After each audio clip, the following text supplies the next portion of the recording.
Welcome, adventurers and future dragon riders. Today's journey in the mythical land of Qualth. Join us as we delve into epic tales of heroism, magic, and dragons. Prepare yourselves for a story that will ignite your imagination and take you on an unforgettable adventure. Let the legends of Qualth unfold. Deep within the dark catacombs beneath Demaria, the necromancer stood before a pulsating black ooze. The air was thick with the stench of decay, and arcane symbols adorned the walls, glowing faintly in the darkness. The necromancer's eyes were fixed on the shifting mass of black ooze that had become his master. "Master, the intruders have disrupted our plans at the warehouse. They were powerful, far stronger than we anticipated." The black ooze, shifting and pulsating. "Do not fear, my servant. We will unleash our full might upon Demaria. The town will either pay tribute in gold and magic or be consumed by darkness." The necromancer smirking, eyes gleaming with ambition, a perfect plan. The horde will march at the new moon. They will have no choice but to comply or face annihilation. Prepare the zombies and crawling claws. Ensure they are ready to follow my command. This city will kneel before us, the necromancer bowing deeply. "It shall be done, master. Demaria will tremble before our power." The necromancer moved with purpose, his robes swirling around him as he began the preparations. He chanted incantations, his voice echoing through the catacombs, awakening the dormant undead. Zombies shambled to life, their eyes glowing with a malevolent light. Crawling claws skittered across the floor, ready to serve their master. "Rise, my minions, the time has come to spread fear and destruction. Tonight Demaria will know the true meaning of terror." The necromancer's familiar, a sinister crow, perched on his shoulder, cawed loudly, as if echoing his master's dark intentions. The necromancer stroked the bird's feathers, a twisted smile playing on his lips. Years ago, Malkor had been a scholar, obsessed with the mysteries of life and death.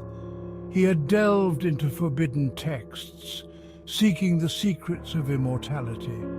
His search had led him to a hidden cave deep within the mountains, where he discovered the Shadow's grasp.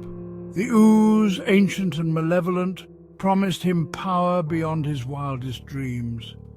All it asked for in return was a vessel, a puppet through which it could exert its will upon the world. Malkor, blinded by his ambition, had agreed. He had allowed the ooze to enter him, to twist his body and mind, transforming him from a scholar into a monster.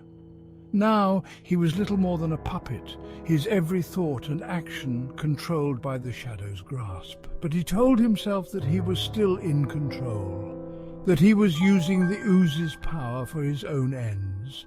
He was a master of death, a ruler of the night. He was Malkor the necromancer, and he would not be denied. The ooze whispered to him, its voice a sibilant murmur in the back of his mind. It spoke of conquest, of power, of bending the world to its will. It showed him visions of armies of the dead marching across the land, crushing all opposition beneath their skeletal feet.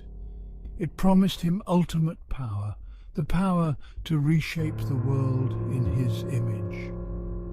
And Malkor, drunk on the ooze's power, believed it. He would show the world what it meant to defy him. He would unleash his army of the undead upon them, a tide of death that would sweep away all resistance. They would learn to fear him, to tremble at his name. He would become a god of death and decay, and his will would be absolute. As the new moon rose, an unnatural silence fell over Demaria. Shadows loomed and the air grew cold. The necromancer led a horde of zombies and crawling claws through the town, their eyes glowing with unholy light. The undead moved with a purpose, their march methodical and relentless. The necromancer yelling in the streets, "Demaria, hear me! Offer your gold and magic or be consumed by darkness." The townsfolk, roused from their sleep by the chilling proclamation, peered out of their windows in terror. Screams erupted as they saw the undead horde advancing through the streets, attacking everything in their path. Buildings were set ablaze, and the stench of burning wood and flesh filled the air. The townsfolk are screaming, fleeing, "Run! The undead are attacking! Save yourselves, forward, my minions! Spread terror and destruction. Let them know the futility of resistance." Aurrath and the clerics awaited the horde in the central market district, ready to make a stand. The dragon's eyes burned with a fierce determination, his sword gleaming in the moonlight. Katana stood by his side, her muscles tense, ready for the fight. Aurrath speaks to the clerics, "We will not let this evil prevail. Stand strong, brothers and sisters, for Demaria we fight." The high priest nods and says, "The light of the gods will guide us. We will protect Demaria." The mood in the city had shifted from panic to despair. Citizens barricaded themselves in their homes, praying for a miracle that they feared would not come. The streets, once bustling with life, were now eerily deserted. The only sounds were the mournful howls of stray dogs and the distant croaking of ravens, their black wings casting ominous shadows over the city walls. The central market district was illuminated by the light of the clerics' spells and the fires of destruction. The horde reached the district, and a fierce battle ensued. Aurrath and Katana fought valiantly, cutting through the undead with skill and determination. Cutting through zombies, Aurath's voice booming, "Hold the line! Protect the innocents!" Katana is fighting fiercely, his movements a blur of deadly precision. "No undead will stand against us! For the Paragon Knights!" The Necromancer, standing at the rear of the horde, directed his minions with dark spells. Bolts of necrotic energy shot from his hands, striking down those who opposed him. "You are too late, dragon! Demaria will fall under my power!" The clerics chanted prayers, their voices rising above the chaos. Holy light burst from their staffs, burning away the undead and healing the wounded. Clerics are chanting, casting protective spells. "By the light of the gods, we banish this darkness. Holy light, protect us." Aurath's eyes narrowed as he spotted the Necromancer hiding among the horde. The Necromancer's familiar, a sinister crow, cawed loudly, its eyes reflecting the darkness of its master. "You cannot defeat me, dragon. My power is beyond your comprehension." The Necromancer yells out in frustration. Aurrath stares coldly and says, "Your reign of terror ends here." Aurrath cast a powerful spell, Daylight, filling the market district with blinding light. The shadow creatures and zombies recoiled, their forms disintegrating in the brilliance. The Necromancer, with an arm covering his face, cries out, "No, this cannot be!" Aurrath inhales, taking a deep breath, releasing an icy blast. "Feel the wrath of the dragon!" The icy breath weapon swept over the Necromancer, freezing him in place. The Necromancer struggled to cast another spell. His movements were slow and clumsy from the cold.